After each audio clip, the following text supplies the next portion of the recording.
Hi, I'm Robin Gully. I'm John Justin. We are your Ward 2 City Council representatives here to give a quick recap. Yep, quick, really. I know I always say that. I always claim it's going to be quick. It really will be quick. Yeah, well, we didn't have a lot on the council agenda, so we're going to spend most of our not very much time on the open council work session, where we were lucky to have students from Problem Solving for Environmental Change at the University of Minnesota who spent an entire semester working on environmental projects for the city and trying to dive into some of the things that we've been doing to improve our environment in West St. Paul and how we can do them better. So without further ado, we're going to go down the list of the projects that the students worked with, but we aren't going to get into the weeds. We just want you to know what they are so that if you want, you can go to the city website and look at the materials that they've presented to the city. Yep, and after this presentation, they're also going to have the research papers available to us, a website available to us. I think the websites, I'm sure, will be public facing too, so you can kind of dig in. They have a lot more detail than what they were able to fit in 10-minute presentations tonight. So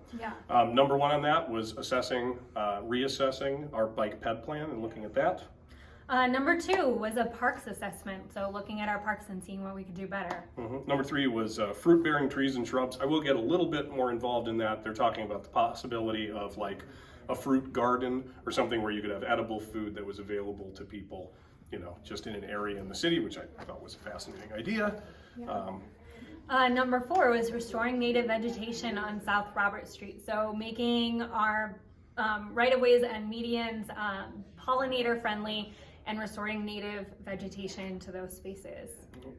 And then residential yard nutrient management and water use was number five.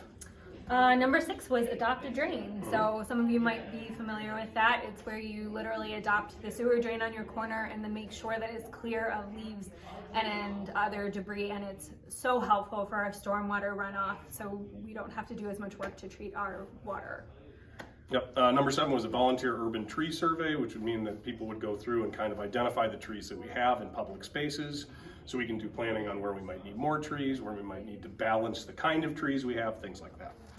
Number eight was recycling education. So how do we improve our recycling programs and outcomes so that people better understand how to use recycling and are doing it more? And then number nine was just looking at our Green Steps program in the city. We're at level 3 on the Green Steps. We can get to 5. We're trying to get to 5. We will get to 5. And I think that's a good time to bring in the fact that a lot of this, obviously these students did a lot of work. There's a ton of work that's been done by our committees, our volunteer committees, by staff, by everybody. But this was just a great way to get insight from outside. And also I mentioned, and I'll mention again, the great thing about something like this and these opportunities, which we welcome, is that the amount of offset of staff time that you get from something like this isn't just something that makes our city better. It's actually a cost-saving maneuver too. It's wonderful when you can have both of those things in one. And so as we move forward, I think we'd all love to see more opportunities, other groups that might want to come in and partner with the city and work on these things. That would be fantastic, so we welcome that. On to the council meeting. So there wasn't a whole lot on the agenda. I did want to mention a couple of the different comments that came from our council and from folks. One was that we had a great Santa parade, and we were just so grateful to our public safety folks who did the Santa parade. They spent 2.5 hours bringing joy to our entire city, and it was lovely. We talked about snow plows and how great our snow plows and public works were.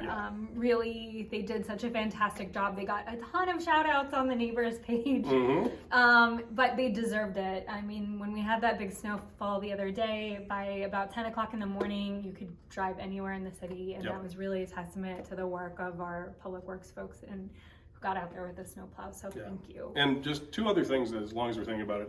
We did have Chief Sturgeon spoke about the first audit on our body cams that all our police are wearing. The really good news about that, and he said that he was looking for ways to improve, and we got a A+ rating. They didn't have any improvements, which means that what's happening is our police are doing things exactly the way they should, and that the outside entity that looked at it was very pleased with what they saw, and that's great to hear because body cams are important for many reasons, so that was good. And then finally, we looked at the full blowout, well, not the full blowout because it's 180 pages or something like that, of the city budget, and passed that today, and that was it. So And thanks so much to our finance manager, Yes. Shar Stark, and to Nate Burkett for the work that they did on that budget. And if you want to dig into the budget, it is up on the website now. You can find it in the packet and dig in and see what kinds of things we're doing in the city. And then, write us if you want to talk about it, or call us or email us. As always. As always.